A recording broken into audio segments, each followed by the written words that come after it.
Hello everybody and welcome to Legal Studies Unit 3, Area of Study 2, the Civil Justice System Part 4. The focus of today's video will be dot points 7, 8 and 9, the responsibilities of key personnel in a civil trial, including the judge, jury, the parties and legal practitioners, judicial powers of case management, including the power to order mediation and give directions, and the methods used to resolve civil disputes, including mediation, conciliation, and arbitration, and their appropriateness. Responsibilities of the judge. The first responsibility of the judge is to determine the admissibility of evidence. The judge determines what evidence is permitted and what evidence is excluded from trial. The judge makes sure that the rules of evidence and procedure are being followed. The judge, however, is not responsible for finding evidence on behalf of the parties. The second responsibility of the judge is to determine liability and remedy if there is no jury. The judge must determine if the plaintiff has established their claim against the defendant. If the plaintiff is successful, the judge must determine the remedy to be awarded. If a jury is used for a defamation case, the judge must award a remedy if the plaintiff is a successful party. The judge cannot determine liability if a jury is present. Responsibilities of the jury. The first responsibility of the jury is to listen to and remember evidence. The jury listens to all the evidence presented by both parties.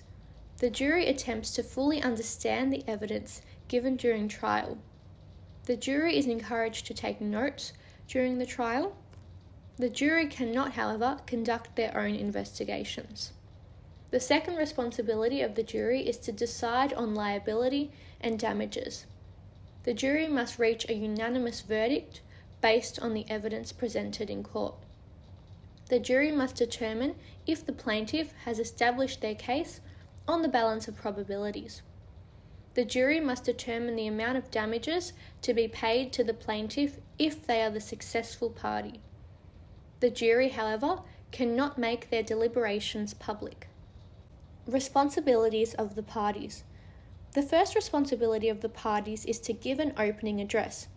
The plaintiff gives the first opening address, which outlines their claim to the judge or jury. The defendant must then address the judge or jury by responding to the plaintiff's opening address. The second responsibility of the parties is to assist the judge in jury matters.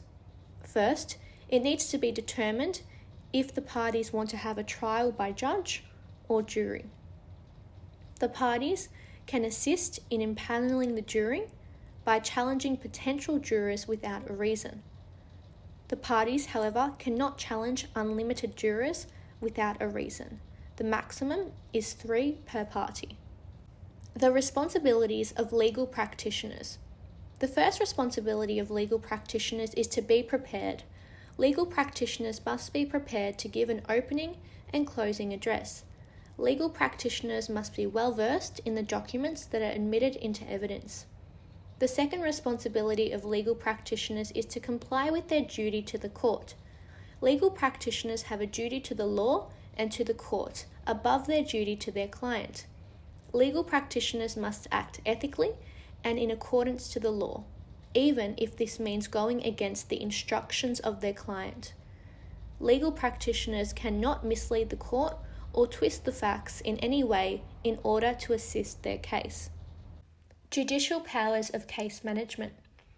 Some of the purposes of the Civil Procedure Act 2010 include to reform and modernise the laws, practice and procedures relating to civil proceedings in the Supreme Court, the County Court and the Magistrates' Court, and provide for uniformity. To simplify language relating to civil procedure, and to provide for an overarching purpose in relation to the conduct of civil proceedings to facilitate the just, effective, timely and cost-effective resolution of real issues in dispute. This is done through case management. Case management is a system of rules introduced to reduce costs and delays in the court system. Systems and processes of case management guide the judiciary litigants, and legal practitioners to resolve disputes in a fair and equal way while improving access to the courts. Case management increases judicial powers to guide and speed civil pre-trial, trial and post-trial processes, meaning parties and legal practitioners must comply with specific timelines. This allows for each case to be assessed on the basis of its needs and complexity, and allows for early planning, scheduling, and control over proceedings by a judicial officer. The power to give directions. A direction is an instruction given by the court to one or more of the parties, which imposes an obligation on a party to do something by a certain time, or specifies how a civil procedure is to be conducted. The Civil Procedure Act states that the court can give directions or make any orders it considers appropriate at any stage of the proceeding. Pre-trial directions. The judge can give directions to the parties about the conduct of the proceedings, timetables or timelines for any steps to be undertaken, participating in any method of dispute resolution, such as mediation, expert evidence, including directions about limiting expert evidence to specific issues. Trial direction. The judge can make directions about the conduct of the trial during the trial itself, the order in which the evidence is to be given, or who will go first in addressing the court, limiting the time to be taken by trial, limiting the examination of witnesses, or not allowing cross-examination of particular witnesses, and limiting the length or duration of the parties' submissions to the court. The power to order mediation. A judge or magistrate has the power to make an order referring a civil proceeding or part of a civil proceeding to mediation. The Supreme Court refers all civil matters to mediation to promote an out-of-court settlement and reduce the backlog of civil cases waiting for trial. The court will order that a court officer acts as the mediator, or that the parties arrange the mediation privately where they choose their mediator. The methods used to resolve civil disputes. Mediation. Mediation is an alternative method of dispute resolution that encourages parties to negotiate and cooperate with one another to reach an agreement. This method is used by courts, tribunals, and other dispute resolution bodies. Mediation involves a third-party mediator who facilitates discussions between the parties.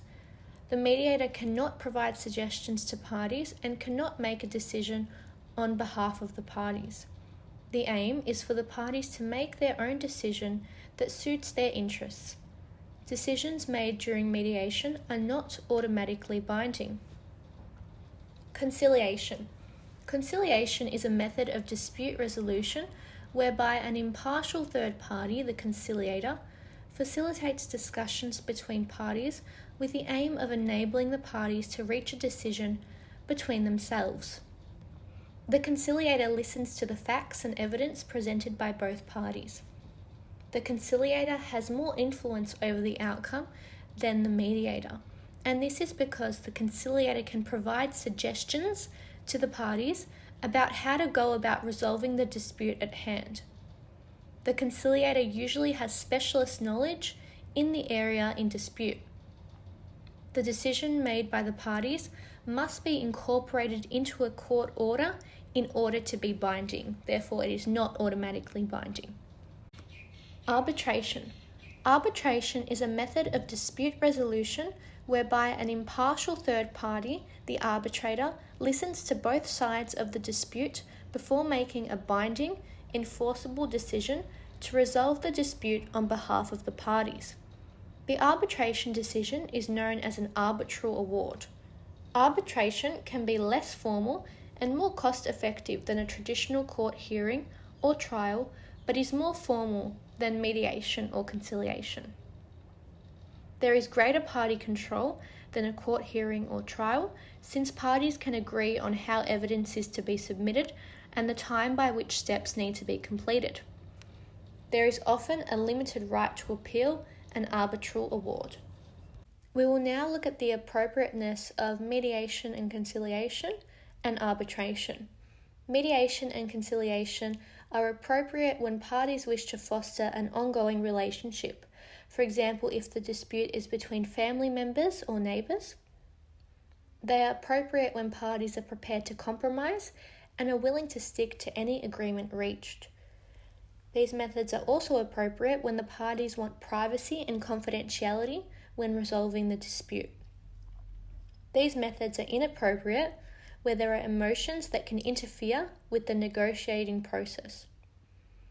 They are also inappropriate where there is a history of broken promises and for disputes between landlords and tenants. Arbitration. Arbitration is appropriate when the claim is being heard in the magistrate's court for less than $10,000.